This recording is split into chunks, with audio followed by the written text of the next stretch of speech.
अखंड ज्योति अगस्त 2021। विशिष्ट सामयिक चिंतन। शांति कुंज का आधार सादा जीवन, उच्च विचार। आज समाज के सामने असंख्य विकृतियों और व्यक्ति के सामने असंख्य समस्याओं के अंबार लगे हुए हैं। पतन पराभव के संकट, विग्रह के वातावरण, अराजकता, असमंजसों का निवारण निराकरण इन्हीं दिनों किया जाना आवश्यक है।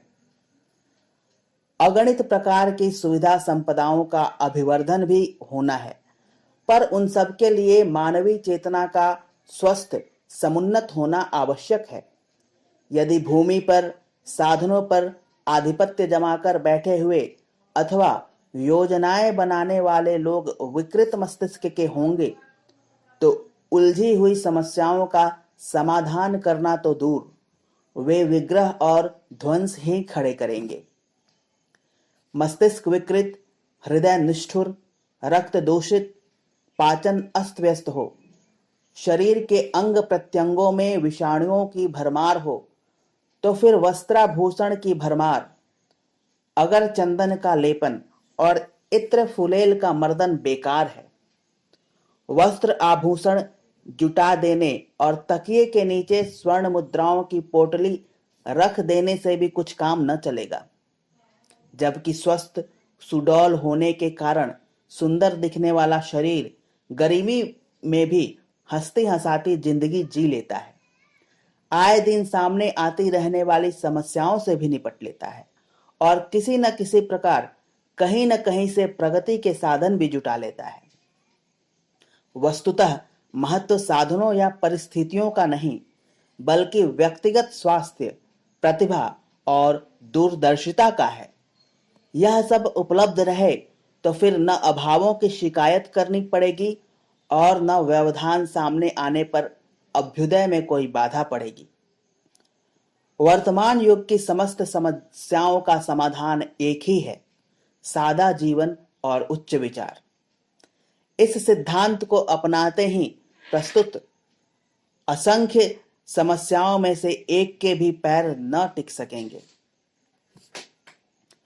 जब हर व्यक्ति ईमानदारी, समझदारी और बहादुरी को नीति अपना कर श्रमशीलता, सभ्यता और सुसंस्कृति को व्यावहारिक जीवन में स्थान देने लगेगा, तो देखते देखते समस्याओं के रूप में छाया अंधकार मिटता चला जाएगा।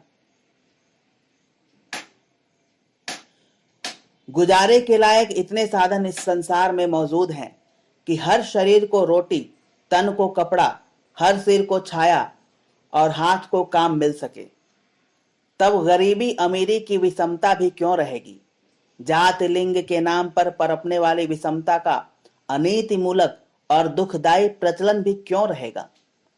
औसत नागरिक स्तर का जीवन स्वीकार कर लेने पर सुविस्तृत खेतों देहातों में रहा जा सकता है और वायुमंडल वातावरण को प्रफुल्लता प्रदान करते रहने, संतुष्ट रहने में सहायक हुआ जा सकता है। प्राचीन काल की सुसंस्कृत पीढ़ी इसी प्रकार रहती थी और मात्र हाथों के सहारे बन पड़ने वाले श्रम से जीवन यापन के लिए भी आवश्यक साधन सरलता पूर्वक जुटा लेती थी। न प्रदूषण फैलने का कोई प्रश्न था और न शहरों की ओर देहाती प्रतिभा के पलायन का कोई संकट। न गांव दरिद्र, सुनसान एवं पिछड़े रहते थे और न शहर गंदगी, घिचपिच और असामाजिकता के केंद्र बनते थे। मनुष्य स्नेह और सहयोग पूर्वक रहने के लिए पैदा हुआ है, लड़ने मरने और त्रास देने के लिए नहीं। यदि आपाधापी न मचे तो फिर एकता और समता में बाधा उत्पन्न करने वाली असंख्य कठिनाइयों में से एक का भी अस्तित्व दृष्टिगोचर न हो। युद्ध प्रयोजनों में जितनी संपदा, शक्ति और प्रतिभा का नियोजन हो रहा है, उतने को यदि बचाया जा सके और उन समूचे साधनों को नवसृजन प्रयोजनों में लगाया जा सके, तो समझना चाहिए कि 21वीं सदी के उज्जवल भविष्य के संबंध में जो कल्पनाएं की गई हैं, वे सभी नए सिरे से नए ढांचे में ढुलकर साकार हो जाएंगी। तथाकथित बुद्धिमान और शक्तिशाली लोग इन दिनों की समस्याओं और आवश्यकताओं को तो समझते हैं, पर उपाय खोजते समय यह मान बैठते हैं कि यह संसार मात्र पदार्थों से सजी पंसारी की दुकान भर है। इसकी कुछ चीजें इधर की उधर कर देने, अनुपयुक्त को हटा देने और उपयुक्त को उस स्थान पर जमा देने भर से काम चल जाएगा। इन दिनों सारे प्रयास इसी ओर हैं।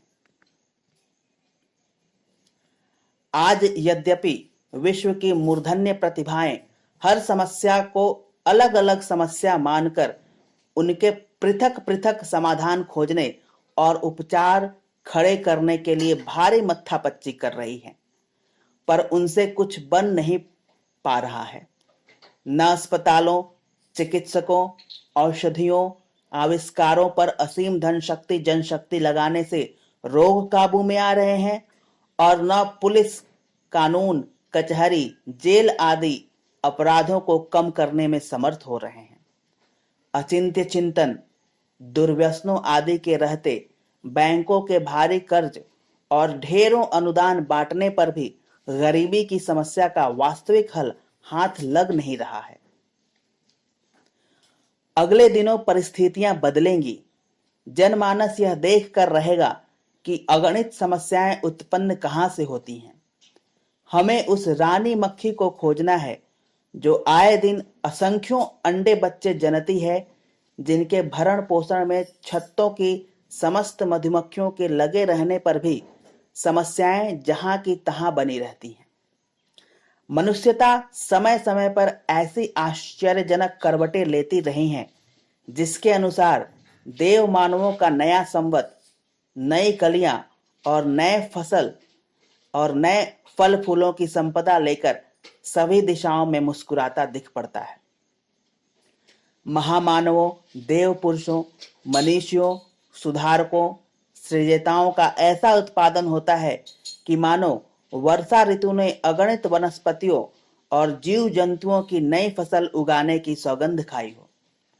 अगले ही दिनों नए सृजताओं की एक नई पीढ़ी शांति कुंज में से ही विकसित होगी, जिसके सामने अब तक के सभी संतों, सुधारकों और शहीदों के पुरुषार्थ छोटे पड़ जाएंगे।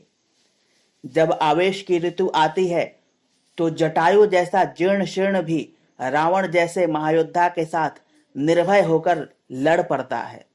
गिलहरी श्रद्धा में श्रमदान देने लगती है और सर्वथा निर्धन शबरी अपने संचित बेरों को देने के लिए भाव विभोर हो जाती है। यह अदृश्य में लहराता दैवी प्रवाह है जो नवसृजन के देवता की झोली में समयदान, अंशदान ही नहीं, अधिक साहस जुटाकर हरिश्चंद्र की तरह अपना राजपाट और निज का, स्त्री बच्चों का शरीर तक बेचने में आगा पीछा नहीं सोचता। दैवी आवेश जिस पर भी आता है उसे बढ़ चढ़कर आदर्शों के लिए समर्पण का जीवन गुजारे बिना चैन नहीं पड़ता।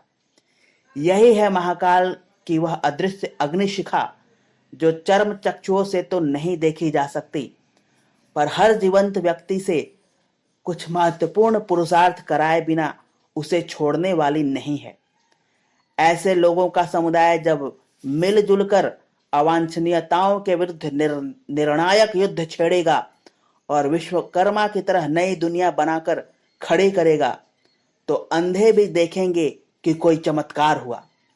पतन के गर्त में तेजी से गिरने वाला वातावरण भी किसी वेधशाला से छोड़े गए उपग्रह की तरह ऊंचा उठकर अपने नियत कक्षा में द्रुत गति से परिभ्रमण करने लगेगा। और यह तभी संभव है जब शांति कुंज के आधार, सादा जीवन, उच्च विचार को सर्वत्र क्रियान्वित किया जाएगा। नमस्कार।